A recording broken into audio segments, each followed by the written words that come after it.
siècle dernier.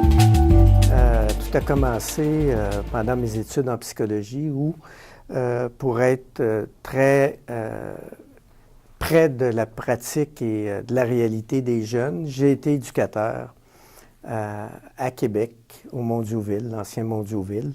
Et j'ai été à ce niveau-là éducateur dans des groupes d'enfants et d'adolescents au moment où les religieuses quittaient les établissements et étaient remplacés par des laïcs. Donc, c'était une nouvelle aventure pour l'ensemble du personnel qui était là. Et ça m'a permis à ce moment-là de vraiment développer des initiatives et des programmes qui n'existaient pas. Alors, donc, éducateur, chef d'unité d'évaluation et d'admission à ce moment-là. Et par la suite, psychologue pendant quelques années. Par la suite, j'ai été emmené à Drummondville, au pavillon La Forêt, comme directeur des services professionnels, à un moment où l'établissement vivait des difficultés importantes au niveau de la supervision du personnel, du support au personnel. Donc, on m'avait demandé de m'occuper de cet aspect-là et des programmes cliniques, évidemment. Par la suite, j'ai été 3 ans au ministère de la Santé et des Services sociaux comme représentant de tout le secteur de la loi de la protection de la jeunesse, de la réadaptation et de l'itinérance jeunesse. Donc, à ce titre-là, j'ai été au cœur de changements législatifs au ministère de la Santé et des Services sociaux et au cœur aussi de tout un cheminement qu'on faisait à ce moment-là sur les alternatives au placement. Il y avait eu un rapport qui était sorti sur les placements au Québec, où on plaçait beaucoup les enfants, et on m'avait demandé de piloter une démarche sur les alternatives au changement. Ça a donné lieu à un document ministériel qui venait démontrer des expériences d'alternatives au placement qui étaient à ce moment-là très novatrices. Aujourd'hui, on pourrait sourire un peu de ces programmes-là, mais c'était le début. Il n'y avait pas de programme après le placement, de support d'éducateurs en externe, donc c'était le tout début. Alors, ça a été intéressant. Et de là, je suis devenu directeur de la protection de la jeunesse à Québec. Puis par la suite, des Laurentides. Donc, un séjour de 5 ans comme DPJ, très intensif, avec des défis importants, autant à Québec, donc marqué par une situation un peu dramatique au niveau de la situation des enfants qu'on a appelé communément l'affaire Beaumont. Et en Montérégie, pas en Montérégie, mais en Laurentides, donc toute la reformulation, la restructuration de la protection de la jeunesse. Ça en est suivi que je suis resté dans les Laurentides comme directeur général pour une courte période, mais une période très intensive, intéressante, où on a développé à ce moment-là, on a mis en place toutes sortes de programmes pour répondre aux besoins des jeunes. Et autre mandat, alors j'ai été amené à devenir directeur général de la Montérégie. Et à ce moment-là aussi, avec l'équipe en place, ce qui a été intéressant, c'est en plus de restructurer les programmes, mettre en place des structures très novatrices comme des unités en santé mentale, l'Escargot qui était une unité, une maison pour les enfants abandonnés d'un an et demi à 6 ans. Donc, développer des programmes avec l'équipe de direction là, qui a été des moments extrêmement intéressants. Par la suite, j'ai été appelé à devenir vice-président jeunesse de la Commission des droits de la personne et des droits de la jeunesse.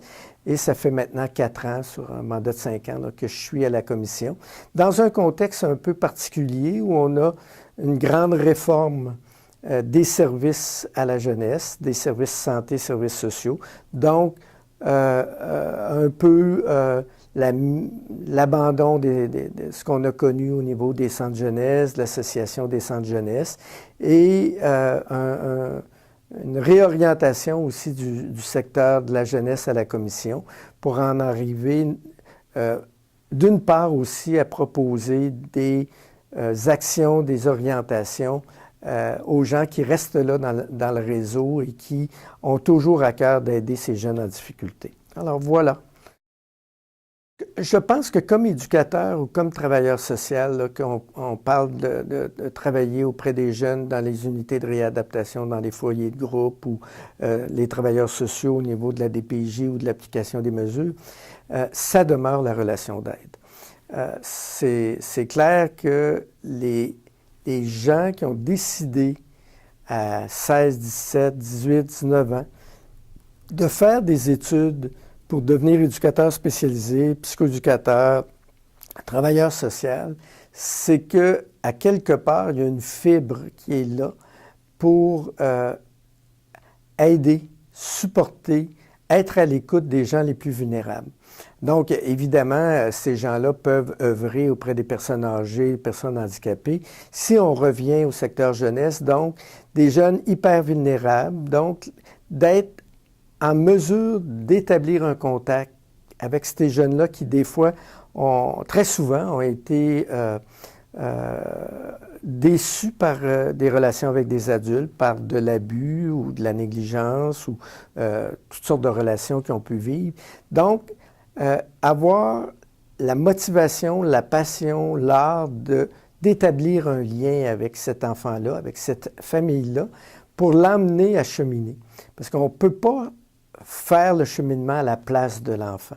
Il faut l'emmener à réaliser leur potentiel et le mettre en action. Donc, je pense que l'élément central, c'est vraiment entrer en relation. Donc, entrer en relation, ça veut dire écouter, vraiment écouter,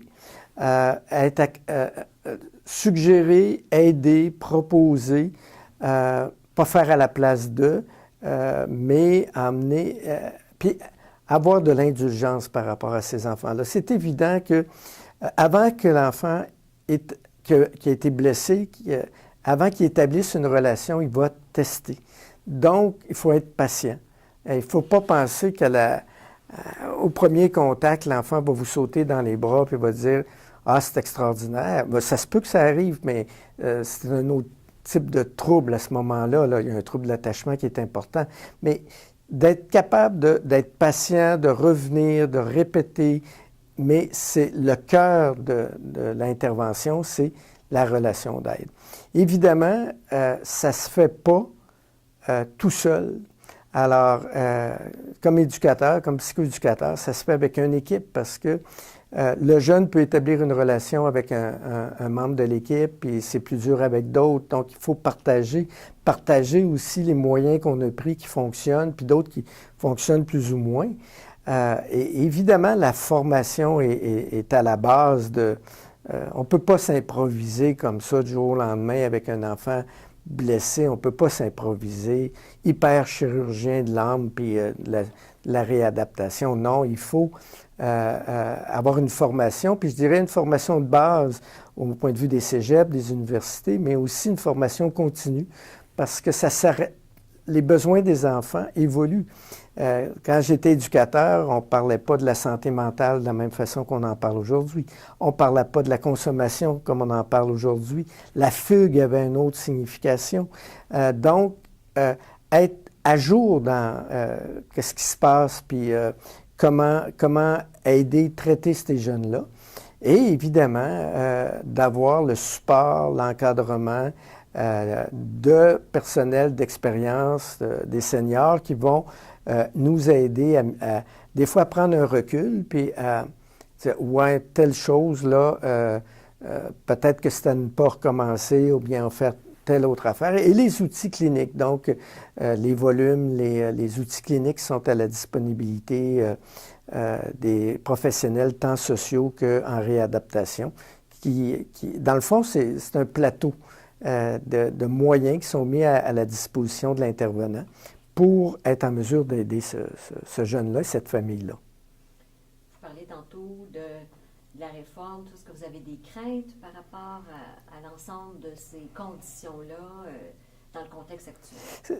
C'est clair qu'actuellement, dans le siège où je suis actuellement à la Commission des droits de la personne et de la jeunesse, je dirais il y a des défis importants actuellement, des défis de transfert des acquis, de gens qui partent avec beaucoup, beaucoup d'expérience et qui, pour toutes sortes de raisons, on ne leur donne pas le moyen de transmettre ces acquis-là à la relève, là. Donc, il y a un défi là de ne pas perdre toute l'expertise et les expériences qui sont vécues. D'autre part, les jeunes intervenants qui sont là avec plein de passion, plein de volonté, il ne faut pas oublier ce que je viens de parler, c'est-à-dire la formation continue, la supervision, la présence de programmes cliniques. Et il y a un danger actuellement que les statistiques deviennent fort importantes, là. Tu as fait combien d'évaluations dans ton année? Il y a eu combien de fugues dans ton unité ou quoi que ce soit? Il ne faut pas oublier qu'on a affaire à des êtres humains et il ne faut pas oublier qu'au-delà des statistiques, il y a le lien, il y a la relation. Et il faut faire attention actuellement qu'il y ait un équilibre juste entre avoir des données pour avoir des données, mais aussi de mettre au cœur de notre intervention le pourquoi on est là, c'est-à-dire le jeune, sa vulnérabilité, sa famille, son environnement. Donc, il y a des défis majeurs actuellement de perte d'expertise. Donc, il doit y avoir une volonté encore plus présente à ce que on puisse faire des transferts d'acquis de façon obligatoire, que la formation soit présente. Et là-dessus, les jeunes professionnels sont avides de savoir, on ne réinvente pas la roue, là. Qu'est-ce qui existe, puis comment y arriver dans ces cas-là. Et des seniors, des cadres, des professionnels qui vont être en support aux jeunes équipes pour éviter que on en vienne à l'occupationnel. Parce que quand j'ai commencé à pratiquer comme éducateur, on disait faut éviter l'occupationnel. Tu sais, oui, c'est correct, on va mettre nos patins, on va aller faire une activité à l'extérieur, ou on va aller jouer au ballon ou quoi que ce soit, mais c'est quoi qui motive ces activités-là? C'est quoi qu'on doit monter l'activité? Comment on observe les jeunes dans ces activités-là? Comment on reprend ça après?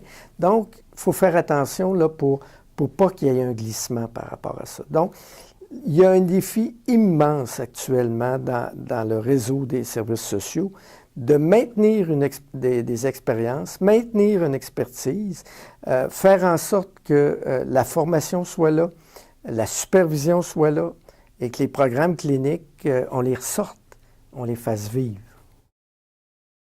Quand j'étais jeune professionnel, ce que j'aimais entendre, c'est un message pour garder la motivation, l'espoir et la passion qui m'animait à ce moment-là.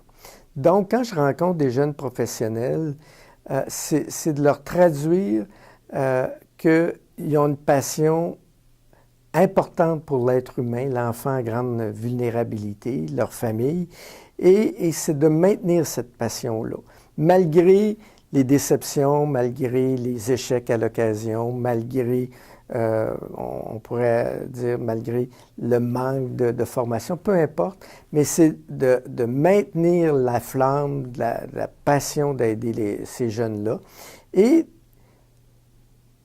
de dépasser on ne peut pas, ou un non, on peut dire non, il me faut ça comme formation par rapport à une dynamique que je vis avec un jeune, des lectures, du support. Donc, maintenir la passion, rester exigeant par rapport aux seniors, puis dire j'ai besoin de ça pour qu'on réussisse avec cet enfant-là. Et vous savez, ça a toujours été un complexe dans le réseau des services sociaux de dire c'est quoi une réussite? Combien de fois j'ai eu à répondre à la question, c'est quoi le taux de réussite que vous avez, les DPJ, la réadaptation? Puis c'était toujours de dire, oui, mais c'est quoi pour vous une réussite? Au niveau scolaire, on dit c'est 60 %, mais c'est quoi une réussite? Donc, bien souvent, pas bien souvent, mais toujours, ça dépend de l'individu face à nous. Pour un jeune, ça va être de se dépasser par rapport à tel aspect qui est très simple pour la majorité des gens. Pour d'autres, c'est d'y aller dans les arts, d'y aller dans les études, de devenir un bon technicien, de devenir un père ou une mère de famille adéquat, mais faire attention à ces jeunes professionnels-là, de ne pas avoir la pensée magique qu'on va toutes les guérir. La guérison vient d'une prise de conscience du jeune, de sa famille par rapport à une difficulté. Donc, il faut faire attention que le jeune professionnel ne se donne pas des attentes démesurées par rapport à ça. Et d'être à l'écoute de la personne qui est devant soi, mais aussi de soi. À un moment donné, il faut savoir arrêter vis-à-vis de l'individu qui est devant nous, puis dire, bon, là, OK, je t'en ai assez demandé, ou assez, là, tu en as assez livré, on va reprendre ça. Donc, être capable de doser. Alors, tout tourne autour de la passion. Alors, c'est pas nécessairement vrai de dire « Ah, ben c'était meilleur dans notre temps ». C'est de dire « Ouais, OK, maintenant tu vis dans tel contexte, ce qui t'habite revient à l'essentiel, la personne qui est devant toi ». Est-ce que vous pensez que les ordres professionnels ont un rôle à jouer dans le contexte actuel?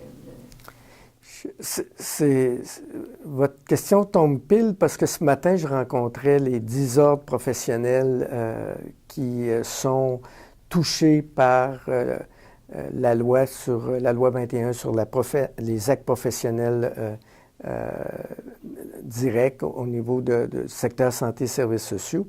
Et je pense qu'ils ont un rapport primordial actuellement entre les membres, donc de s'assurer que les membres font les bons gestes, s'assurer d'outiller les membres pour faire face aux situations et en même temps livrer un message aux autorités en place, aux autorités gouvernementales, de dire, bien là, possiblement là, que si on continue dans ce chemin-là, on n'atteindra pas les objectifs de réussite par rapport à une clientèle en grande vulnérabilité. Donc, oui, ils sont essentiels.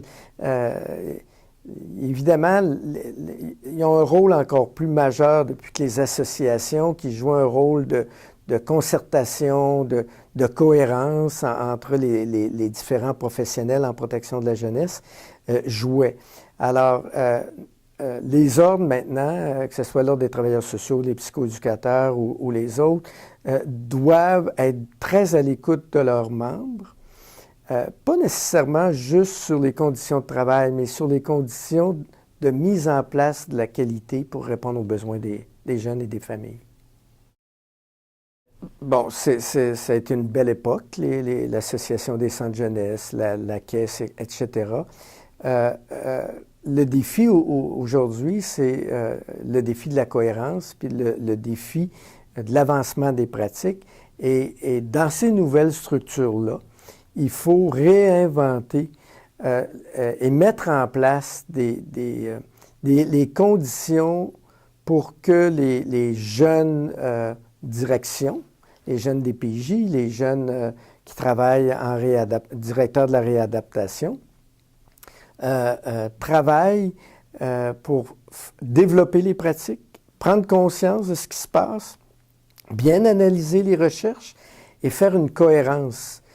Donc, il y a un défi actuellement de cohérence où on est placé à la commission. On s'aperçoit que il peut y avoir un glissement, par exemple, sur une analyse qu'on a faite sur les pratiques d'isolement et de contention. On a levé le drapeau en disant « Attention, là, il y a des pratiques un peu particulières dans certaines régions et il y a des écarts importants entre des pratiques toutes simples sur le retrait ou l'isolement, entre une région et une autre. Et là, quel est le mécanisme pour faire en sorte que les standards de pratique soient mis de l'avant, qu'on les suive, qu'on fasse en sorte de former le personnel par rapport à ça. Donc, c'est certain que, et bien sûr, là, l'Association des centres jeunesse a joué un rôle primordial mais n'étant plus là, il faut que les établissements, le ministère mettent en place les outils et les mécanismes pour que cette cohérence-là soit présente, là.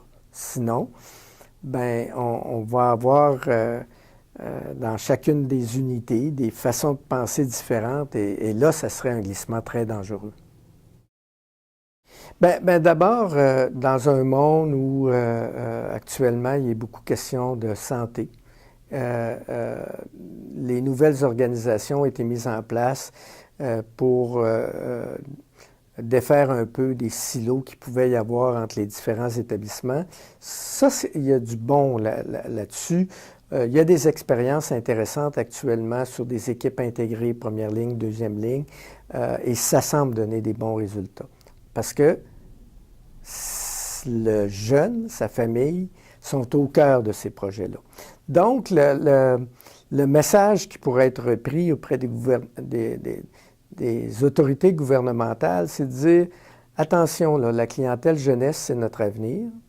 Les jeunes en vulnérabilité ont des besoins très spécifiques. Ça ne peut pas juste être des questions statistiques et de quotas de telle chose.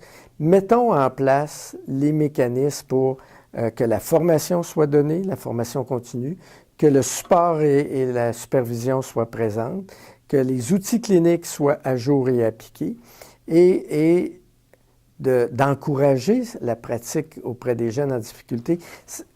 Vous savez, c'est pas une clientèle qui est facile, c'est une clientèle qui est très prenante au niveau psychologique, au point de vue mental, au point de vue même physique. Il faut se donner les conditions gagnantes. Et actuellement, le message à passer, c'est il faut que les acquis qui étaient là restent là, puis il faut que les mécanismes pour que la cohérence, la formation, la supervision soient omniprésentes dans les préoccupations et non pas, vous avez eu X nombre de fugues pendant l'année, que c'est pas un bon score. Non, mais il y a des choses qui s'expliquent là. Garder espoir. Travailler en jeune en difficulté, c'est... Bon, je suis biaisé, je le sais, ça fait 45 ans, c'est ma vie, mais c'est tellement passionnant, il y a tellement d'opportunités, et oui, des fois, il y a des échecs, mais c'est tellement valorisant de voir un être humain prendre conscience de son potentiel, prendre conscience de ses problèmes, utiliser son potentiel pour devenir plus grand, plus fort. Alors, gardez espoir. Merci.